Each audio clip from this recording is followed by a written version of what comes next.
Hello everyone, today we will discuss cache memory. As you can see in this picture, cache memory is a small and fast memory unit which is made of SRAM and which sits between the main memory and the CPU. Now cache memory can be in the CPU chip like L1, L2 cache, or it can be in the module like L3 cache. Now most frequently used item of the main memory, we store it in the cache memory for faster access by the CPU, as cache memory is much more faster than the main memory. Now CPU here first check the cache memory for the data item. If the data item is present in the cache memory, we call it cache hit, and in that case the access time is faster. But if the data item is not available in the cache memory, we call it cache hit. In that case, we collect the data item from main memory and copy the data item into the cache memory for future references. Here access time is slow. Now, whenever we transfer some data from the cache memory to CPU, we transfer the data word-wise. That means to say the unit of data transfer from cache memory to the CPU is word. Whereas you can see in this picture, whenever we send some data from the main memory to the cache memory, we send the data block-wise, where block consists of many words. Now, instead of using a single cache, we can use a hierarchy of cache where L1 cache is the fastest cache. Secondly, L2 cache is slower than L1 cache, where size is bigger than L1 cache. Similarly, L3 cache is slower than both L1 and L2 cache, where the size of the L3 cache is larger than the L1 and L2 cache. In this slide, we are going to show you few terminologies related to the cache memory. Firstly is the cache hit. So when CPU finds the data in the cache memory, we call it cache hit. Whereas when CPU fails to find the data in the cache memory, we call it cache miss. Similarly, the percentage of the time data item is found in the cache memory is called hit rate. Whereas the percentage of the time data item is not found in the cache memory is called miss rate. And as you can see, the miss rate is 1 minus hit rate. Similarly, hit ratio is the ratio between the cache hit and the cache hit plus cache miss. And from there, we can say that miss ratio is 1 minus hit ratio. Now, in case of cache miss, the overall time required to get the data item from main memory into cache memory plus the time required to send the data into the CPU is called the miss penalty. In this slide, I am going to introduce you with another term of cache memory, which is called average memory access time. It is the average time to get the data item from the memory into the CPU. Now, as we know that when there is a cache hit, we access the data item from the cache memory, and when there is a cache miss, we access the data item from the main memory. Now, if we consider the cache memory access time as C and main memory access time as MA, then we can formulate the average memory access time as T equals to hit ratio into CA plus miss ratio into CA plus MA. Now, if we consider hit ratio as H, then we can write down miss ratio as 1 minus H, and we can rewrite the above equation as T equals to H into CA plus 1 minus H into CA plus MA. Now let us explain with an example. Let the data access time from the cache memory CA is 0.1 millisecond and the data access time from the main memory MA is 10 millisecond and the hit ratio is 0.95. In that case, miss ratio will be 1 minus H, which is 1 minus 0.95 equals to 0.05. Now if we put those values into the above equation, we will get T equals to 0.95 into 0.1 plus 0.05 into 0.1 plus 10, which will evaluate to the value 0.6 millisecond. So here average memory access time is 0.6 millisecond.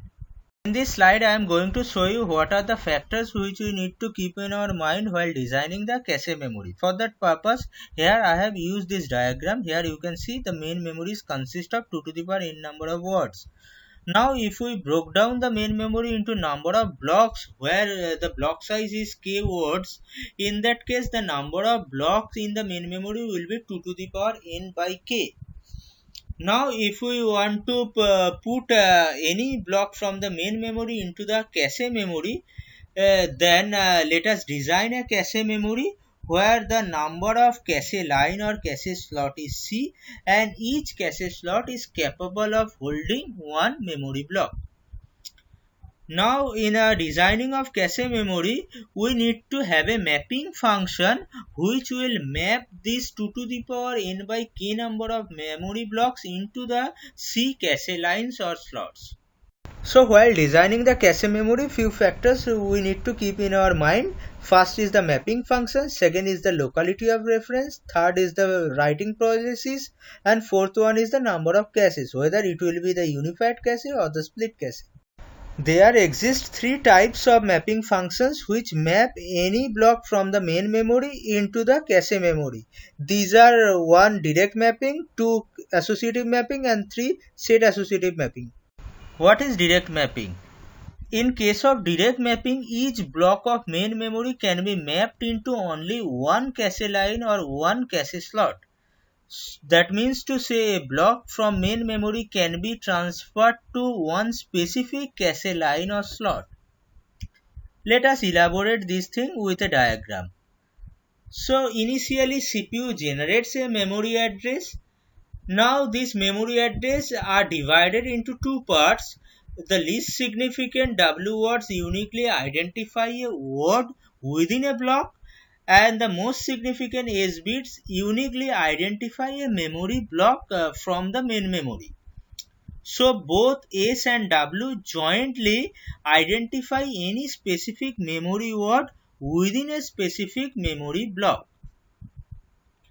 Now again, if we divide this block field into two parts, then least significant R bits form the cache field and the most significant S minus R bits form the tag field. You may ask me what are the tag fields and cache line fields are.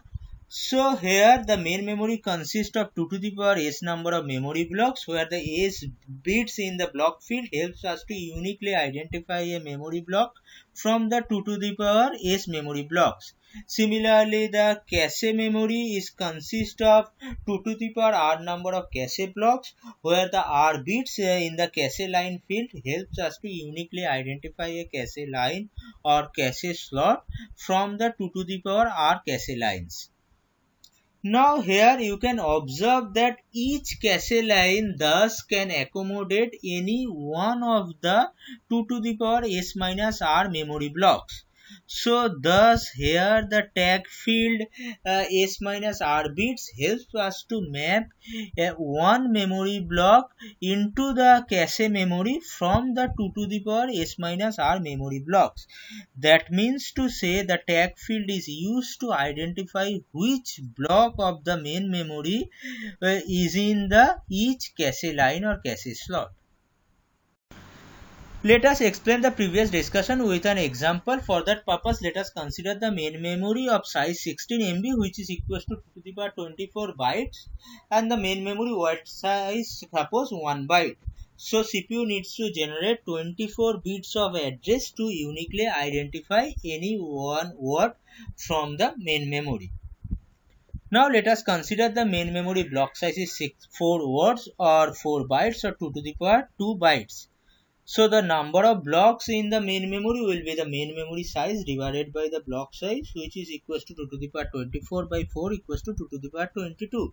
Thus we need 22 bits to uniquely identify any one memory block from the 2 to the power 22 available memory blocks.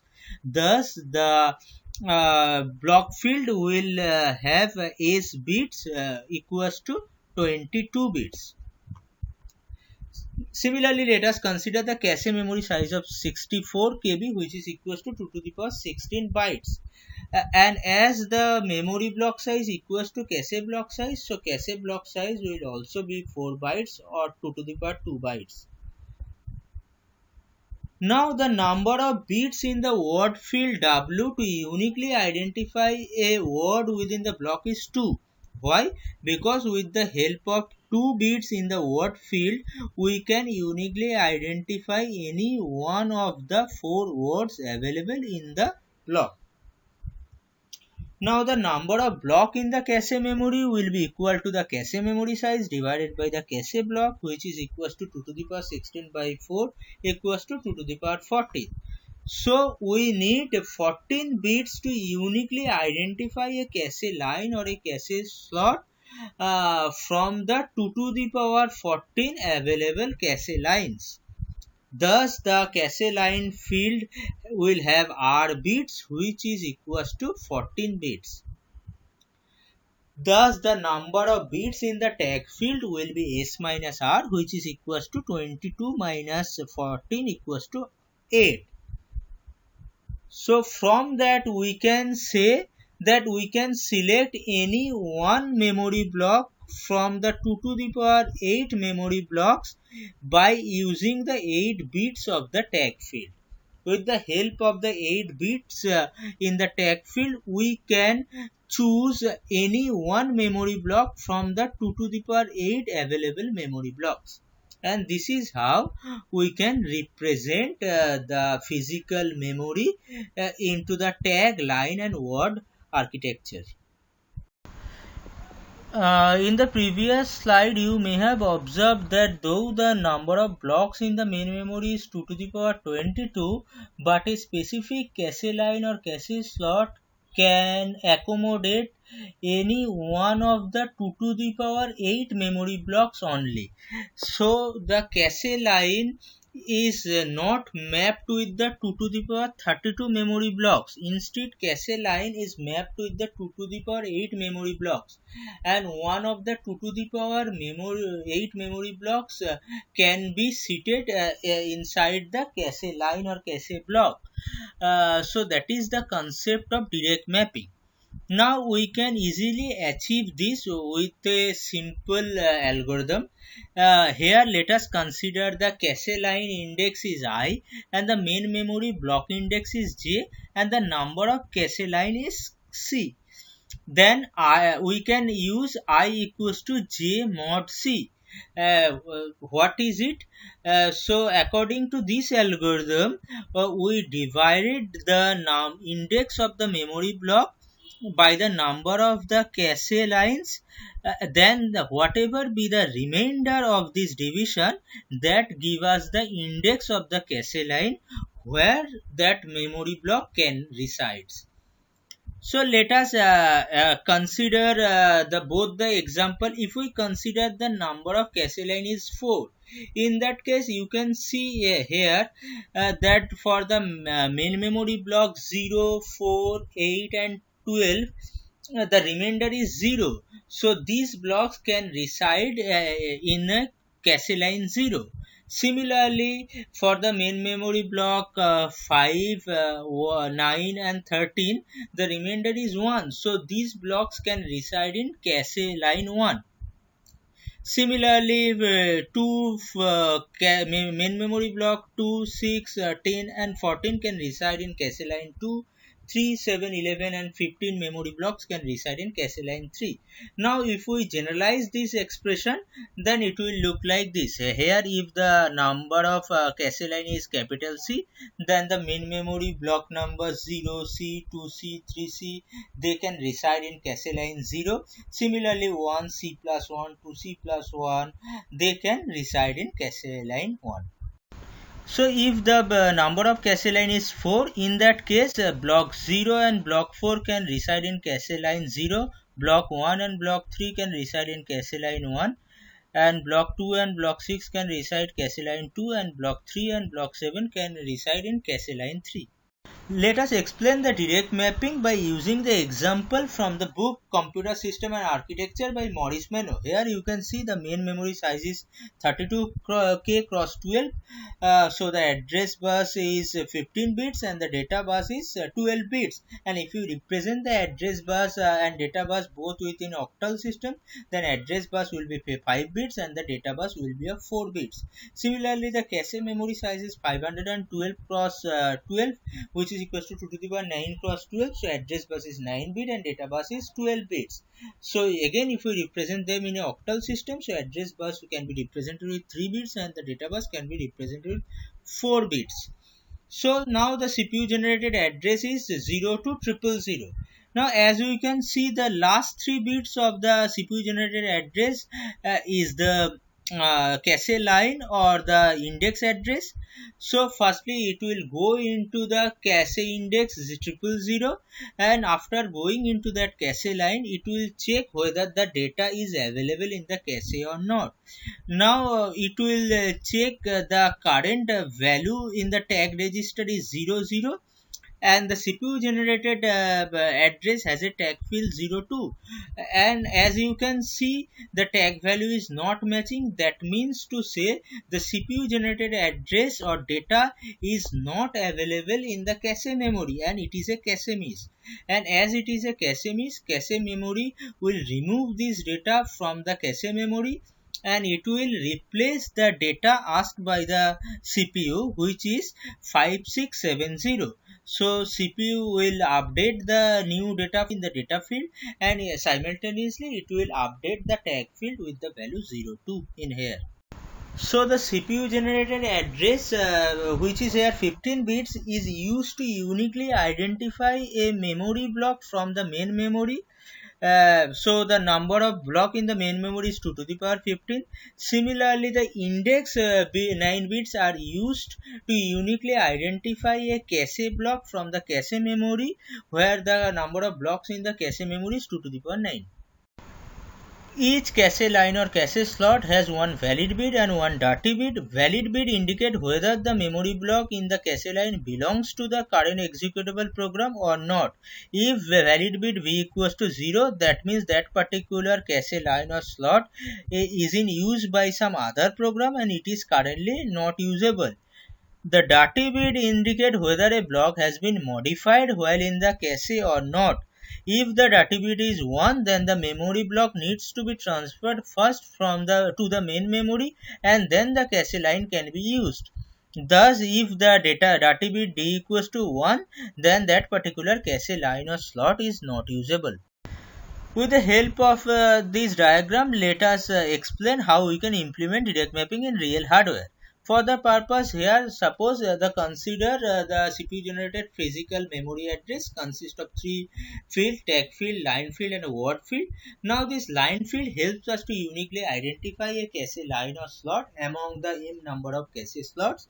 And after going into the cache slot, we check whether the tag field of the cache and the tag field of the CPU generated address are matching or not. If both the tag fields are matching, in that case it is a cache hit. Now what we need to do, we need to go into the specific word location within that block and access the data. But if it is not a cache hit, if it is a cache miss, that means to say if the tag field of the cache and the tag field of the main memory is not matching, in that case what we need to do, we need to go into the main memory, and after going into the main memory, we go into the specific word and access the data. What are the advantages and disadvantages of direct mapping? The advantage of direct mapping is that it is simple and it is inexpensive. Why inexpensive? Because after going into the location of cache line, the number of comparison between the cache tag and the CPU generated tag is always limited. So that is why it is inexpensive. But the disadvantage of direct mapping is that the fixed cache line location for a given memory block. Suppose the number of cache line is 4, then we cannot accommodate the memory block 0 and memory block 4 simultaneously if we follow our previous algorithm. Now if we want to access both the memory blocks repetitively, then there will be cache miss in each iteration, which will eventually create CPU thrashing. Now to remove the drawbacks of direct mapping, we come up with another mapping technique which is known as associative mapping. In case of associative mapping, any block of main memory can be mapped into any cache line, so there is no restriction. That means to say a block from main memory can be transferred to any cache line. And in this kind of mapping, the memory address consists of two fields, tag field and the word field. You may have observed there exists no line field, and the tag field uniquely identifies which memory block is in which cache line, and it also consists the dirty bit and the valid bit corresponding to each cache line. As you can see in this example, in case of associative mapping, any memory block can reside in any cache line or cache slot. The drawbacks of associative mapping is that cache searching is more expensive than the direct mapping. Why? Because tag fields of all the cache lines are compared with the tag fields of the CPU generated address in parallel to find the desired memory block. So here tag field is of 2 to the power s. So instead of comparing with just 2 to the power s minus r memory blocks, here we compare with the 2 to the power s memory blocks. So here number of comparison increases by the times 2 to the power r. So lots of circuitries are needed to simultaneously compare all the tag fields for a match, and thus it is very costly. Now to understand the searching or comparison in case of associative mapping, we need to know the associative memory. In case of associative memory, we search the data item by its content and not by the address. That is why it is also known as the content addressable memory. Here we compare the whole or the portion of the argument register with the words in each cache line, where argument register holds the data which we need to search in the words of each cache line. Now if there is a match, then we transfer the corresponding word from that specific cache line or cache slot. Now explain this thing with an example, and for the explanation purpose here we are comparing only a portion of the argument register, or we can say only the first 3 bit of the argument register. So here argument register holding the data which we need to search, the data is 101 101100, and here also we are also using a mask register key which has the first 3 bits set and all the rest of the bits are clear. Now if we perform the AND operation between the argument register and the mask register, it will turn off all the bits except the first 3 bits. So temp register now will have a value 101000000. Now we compare this temp register with each words in each cache line, and if it matches, then we transfer the word from that cache line. So suppose there is a 2 cache line, and each cache line has the word values are like this. The first cache line contains the data 100101100, and the second cache line contains the data 101001011. Now as we can see, the first 3 bits of the word 2 is matching with the temporary register first 3 bit, and now we can say there is a match. So we will transfer the word 2 from the cache line 2. Now let us see how we can perform this parallel comparison or searching in real hardware. For that purpose, here we have considered an example where m number of cache lines are there. So each cache line containing one word, and each word is of n bits. So the argument register or the data which we need to search in each word is also of n bits, which here we have represented with the A register, and A register has a n number of bits A1 to AN. Now firstly here we can compare all the n bit of the argument register with all the n bit of all words, or we can compare a portion of the argument register with the portion of the word. Now how we can do that? For that purpose, here we have used another register which is called the mask register or the key register, and depending on the value of the key register we perform this task. So if the K register or the mask register has a value 1, suppose in this example the K register first bit K1 has a value 1. So as it has a value 1, we will compare the A1 with C11. That means the first bit of the first word. and if it matches, then we check the next bits, and now you can see that kj. Now again, if the kj is 1, then we will compare the jth bit of the argument register with the jth bit of the first word c1j, and again if it matches, we again go to compare the next bit depending on the value of the mask register.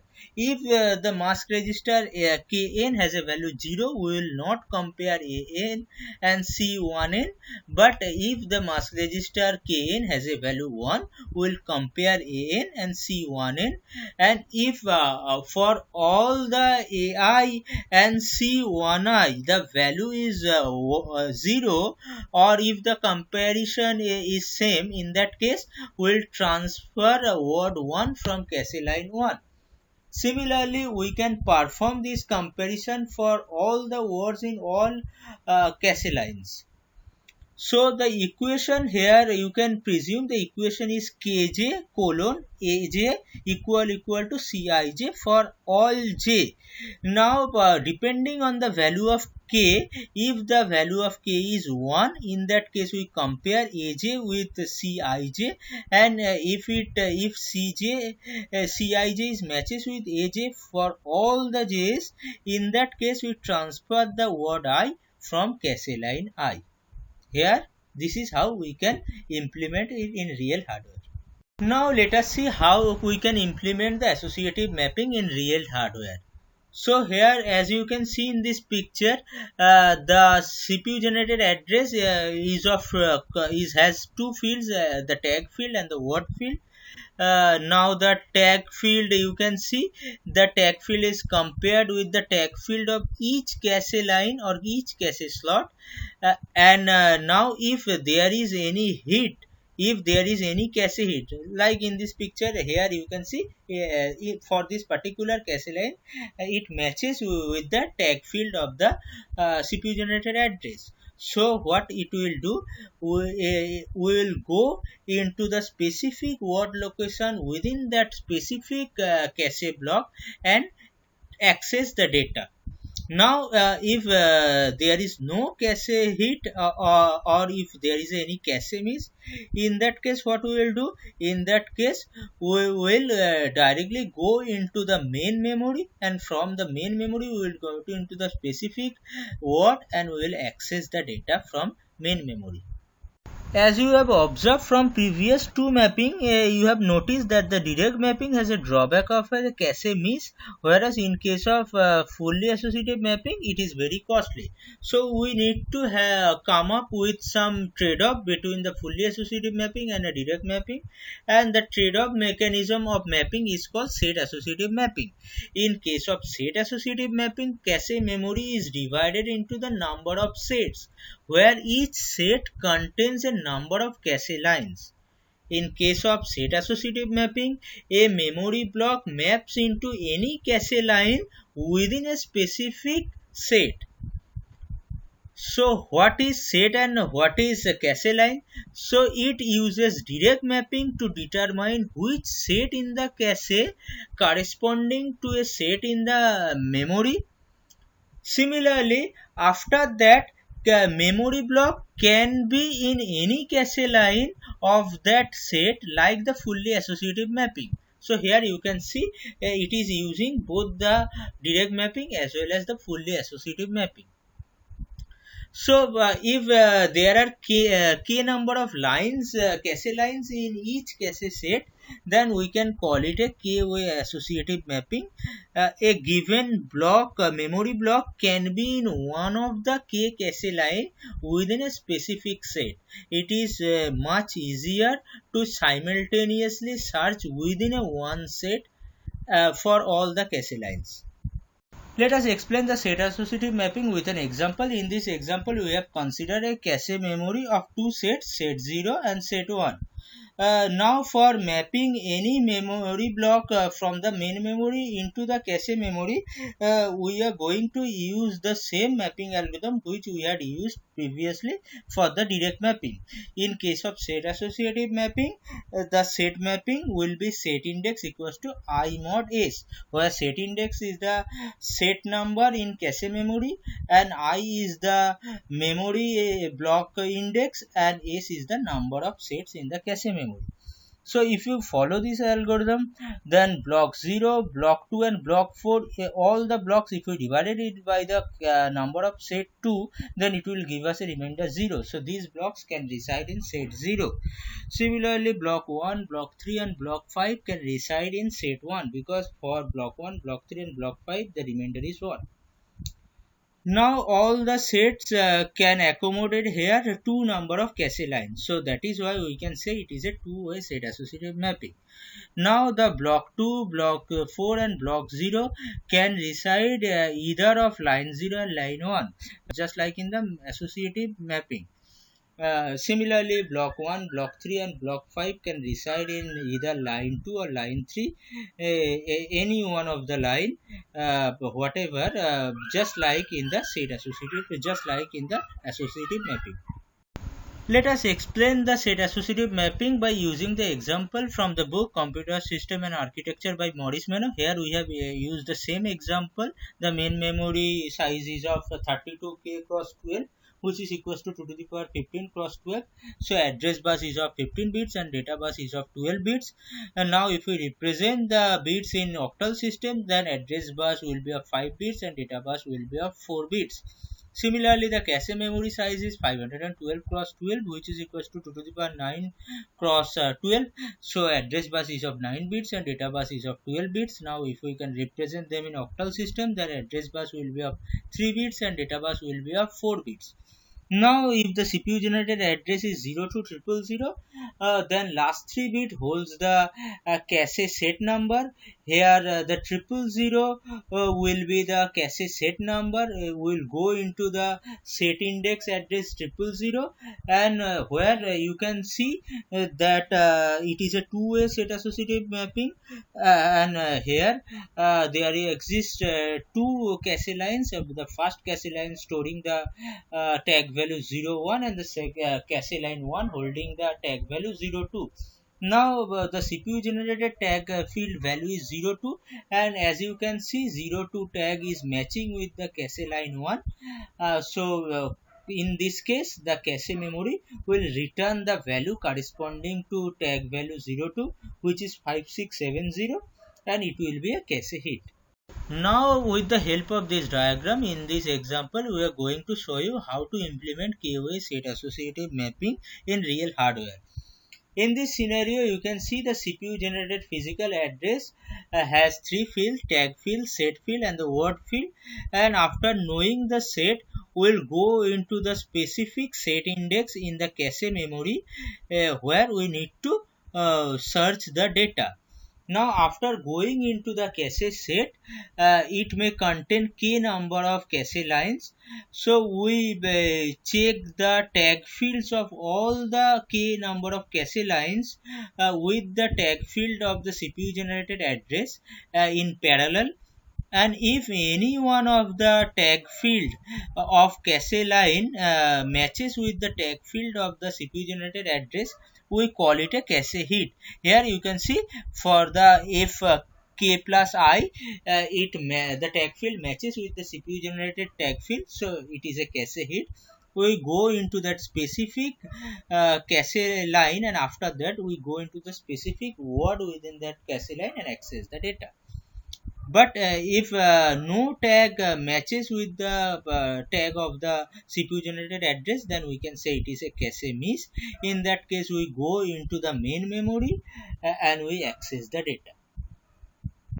Locality of the reference characteristics of the cache memory suggests the CPU to take care of the locality of the data while transferring a block from the main memory into the cache memory.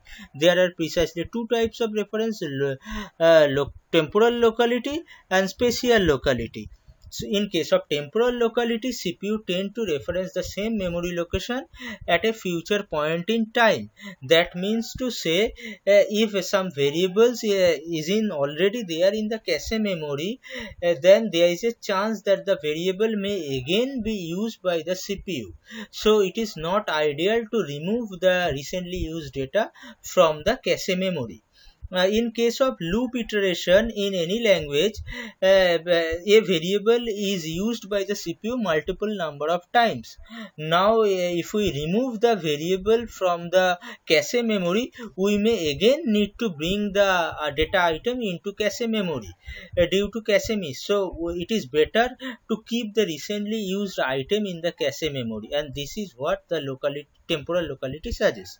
Similarly, the spatial locality suggests that a program tend to reference memory location that are near other recently referenced memory location. That means to say, suppose you are accessing some array of n items. So if you access A1, the first index of the array, then there is a high chance in the next iteration you are going to access the A2 memory location and further A3 memory location. And in case of sequential language also, if you are reading some instruction I, then there is a high chance that in the next iteration we are going to execute the next CPU instruction I plus 1. It is always suggested while bringing some data from the main memory into cache, it is better to also transfer the near about region data also from the main memory into the cache memory. Another characteristic of cache memory is the writing policy. In case of cache memory write operation, it updates the cache data. Now, if we don't update the corresponding memory data, then the cache data become inconsistent with the memory data. And write policy says when to copy the data content from the cache memory into the main memory. There are two types of write policies are there. One is write through and another one is write back. In case of write-through policy, both the cache memory and the main memory data are updated simultaneously. In case of multiprocessing system, multiple local cache can share a copy of the same memory location, and in that case, if a cache memory local cache update the memory content, all the other cache memory cannot use that memory content. So all the multiple CPUs need to keep checking all the local caches whether they have modified the cache memory data or not. So it creates huge traffic, and that is why the writing is very slow. But in case of write back policy, the only cache updated and no main memory updated. So here, after updating the cache data, it set the dirty bit in the corresponding cache line, and this indicates that the cache data is now inconsistent with the main memory data. When the cache line is to be replaced or the cache data is to be erased, during that time we update the corresponding main memory with the latest cache data only if the dirty bit is set to 1. Cache can be of two types, unified cache and the split cache. In unified cache, there exists one cache for both data and instruction. In case of split cache, there exist two caches, one for the data and one for the instruction. The advantage of unified cache is the higher hit rate, and it performs a load balancing between the instruction phase and the data phase, because both the instruction and the data resides inside a single cache. And another advantage is here we need to design and implement a single cache. Whereas the advantage of split cache is that it eliminates the cache contention between instruction fetch decode unit and execution unit. So we can use the instruction fetch decode unit and the execution unit in parallel for both instruction and data, and that is why it is helpful in case of pipelining architecture.